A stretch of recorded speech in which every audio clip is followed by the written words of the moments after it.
தமிழ் நெஞ்சங்களுக்கு வணக்கம். நான் சிபிகே. இந்த காணொளி வந்து நம்மளுடைய ஒரு தனிப்பட்ட ஒரு கருத்தை வந்து பதிவு பண்ணுறேன். அரசியல் ரீதியான ஒரு கருத்து. நம்ம எல்லாருக்குமே தெரிஞ்சிருக்கோம். ரங்கராஜ் பாண்டே அவர்கள் ஒரு சீனியர் ஜேர்னலிஸ்ட்டு. ஸோ சாணக்கியாங்கிற யூடியூப் சேனல் வந்து நடத்திக்கிட்டு இருக்காரு. ரங்கராஜ் பாண்டே அவர்கள் வந்து நிறைய பேருக்கு வந்து ஒரு எடுத்துக்காட்டு. ஜேர்னலிசம்னா எப்படி பண்ணணும், ஜேர்னலிஸ்ட்னால் எப்படி இருக்கணும் அப்படிங்கிறது. ஏன்னா கட்சிக்கு அப்பாற்பட்டு, அவருடைய கருத்தியலுக்கு அப்பாற்பட்டு நிறைய விஷயங்களில் ஒரு பொது பார்வையை வந்து அண்ணன் ரங்கராஜ் பாண்டே அவர்கள் வந்து வைப்பார். ஸோ அந்த வகையில் பார்த்திங்கன்னா நிறைய கருத்து வேறுபாடுகள் இருந்தாலும் அண்ணன் ரங்கராஜ் பாண்டே அவர்கள் மேலே ஒரு தனியான ஒரு மதிப்பு மரியாதையும் நமக்கு இருந்தது. ஆனால் கடந்த சில நாட்களாக அவர் செய்யக்கூடிய சில விஷயங்கள் வந்து எந்த அளவுக்கு எனக்கு ஒரு விஷயத்தை வந்து மனசுக்குள்ளே விதைச்சது அப்படின்னா, ஸோ இவர் வந்து ஒரு ஒன் சைடாக போயிட்டாரோ அப்படிங்கிற மாதிரியான ஒரு கருத்து வந்துச்சு. ஸோ அதனால் அவரோட சாணக்கியா யூடியூப் சேனலே வந்து நம்ம அன்சப்ஸ்கிரைப் பண்ணுற அளவுக்கு ஒரு முடிவு வந்து எடுத்துட்டோம். என்னென்னு நான் சொல்கிறேன் இந்த காணொலியில்.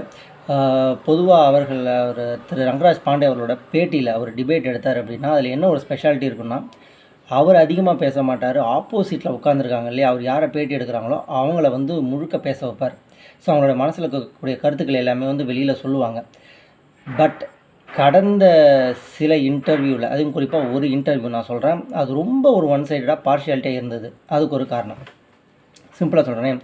திரு அமர் பிரசாத் ரெட்டி அவர்கள், அவர் வந்து முன்னாள் பாஜகவில் இருந்தவர். பாஜகவில் ஒரு முன்னாள் விளையாட்டு பிரிவில் வந்து ஒரு பொறுப்பில் இருந்தவர். இப்போ அவர் வந்து பிரிஞ்சு வந்து அண்ணாமலை அவர்களோட கூட சேர்ந்து வி த லீடர்ஸில் வந்து ஒரு மெம்பராக இருக்கார். ஸோ அவரை வந்து இன்டர்வியூ எடுக்கிறாரு ரங்கராஜ் பாண்டே அவர்கள். அப்போ எடுக்கும்பொழுது நீங்கள் அந்த இன்டர்வியூ பாருங்கள், எனக்கு ரொம்ப ஆச்சரியமாக இருந்தது, ரொம்ப ஆக்வர்டாக இருந்தது. அவர் திரு அமர் பிரசாத் ரெட்டி அவர்கள் வந்து என்ன பாயிண்ட் சொல்கிறாருன்னு கூட திரு ரங்கராஜ் பாண்டே அவர்கள் வந்து கேட்கவே இல்லை. ஒரு சென்டென்ஸ் கூட அவரை கம்ப்ளீட் பண்ண விட மாட்டார். குறுக்க பேசுகிறாரு. அவர் அமர் பிரசாத் ரெட்டி அவர்களே வந்து சொல்கிறாரு, இல்லை என்னை பேச விடுங்கன்னு பல நேரங்களில் சொல்கிறாரு. பட் அதை அவர் காதில் கொடுத்து கூட கேட்கவே இல்லை. கிட்டத்தட்ட அந்த இன்டர்வியூ வந்து 1 hour, நானும் 1 hour ஃபுல்லாக பார்த்தேன், எப்பயாவது பேச விடுவார்னு.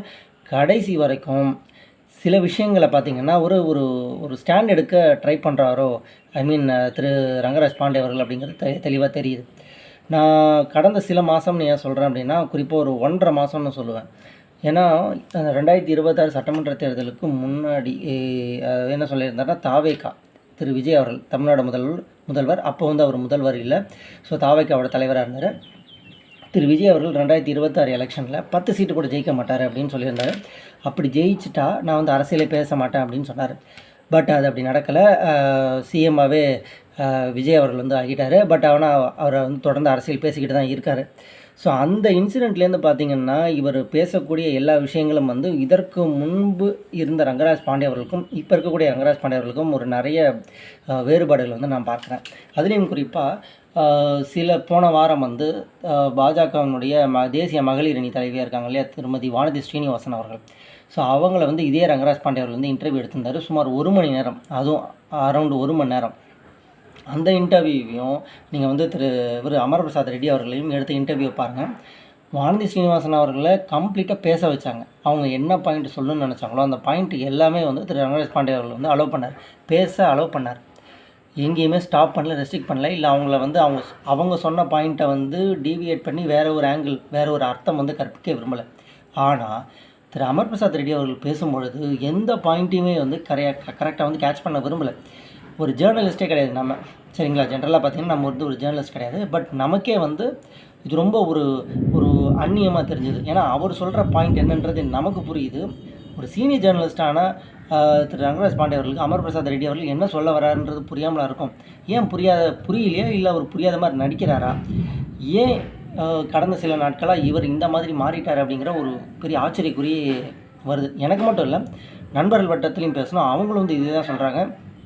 ஸோ இதுக்கப்புறம் வந்து ரங்கராஜ் பாண்டே அவர்களோட இன்டர்வியூ வந்து இப்படி தான் இருக்கும். ஸோ ஒரு நல்ல ஒரு ஜேர்னலிசத்தை வந்து அவர் மாற்றிட்டார், இல்லை அவரோட ஃபாலோ மாற்றிட்டார் அப்படிங்கிறது எங்களுடைய ஒரு பார்வையாக இருக்குது. ஸோ உங்களுடைய கருத்து எதுவாக இருந்தாலும் கமெண்ட் செக்ஷனில் கமெண்ட் பண்ணுங்கள். நீங்கள் அந்த கமெண்ட்ஸை படிக்கணுன்ற அவசியம் கூட கிடையாது. நீங்கள் அந்த வீடியோவை கம்ப்ளீட்டாக பார்த்தாலே உங்களுக்கே தெரியும். திருமதி வானதி ஸ்ரீனிவாசன் அவரோட இன்டர்வியூவாக இருக்கட்டும், இல்லை திரு அமர் பிரசாத் ரெட்டி அவரோட இன்டர்வியூவாக இருக்கட்டும், ரெண்டுமே அரௌண்ட் 1 hour. இங்கே எவ்வளோ பேச விட்டார் அப்படிங்கிறது திரு ரங்கராஜ் பாண்டே அவர்கள்கிட்டே நம்ம விட்டுருவோம். ஸோ இதையும் கண்டிப்பாக அவர் ஜஸ்டிஃபிகேஷன் பண்ணுற மாதிரி ஏதாவது ஒரு அர்த்தத்தை வந்து கற்பிப்பார். பட் அவர் வந்து ஒரு பர்டிகுலர் ஸ்டாண்ட் எடுத்துட்டார். இஸ் அகெயின்ஸ்ட் அண்ணாமலை அப்படிங்கிற மாதிரியான சில கருத்துக்களை தான் அவங்க வந்து சொல்கிறாங்க. அதற்கும் நிறைய பின்னூட்டங்கள் வந்துக்கிட்டு தான் இருக்குது. ஸோ உங்களுடைய கருத்து எதுவாக இருந்தாலும் கமெண்ட் செக்ஷனில் கமெண்ட் பண்ணுங்கள். நாம் தொடர்ந்து மற்றொரு காணொலியில் பேசுவோம். மக்களை ஆள்வோம், மனங்களை ஆள்வோம், அடக்குமுறையாலும் ஆயுதங்களாலும் அல்ல, அன்பாலும் அகிம்சையாலும். நன்றி, வணக்கம்.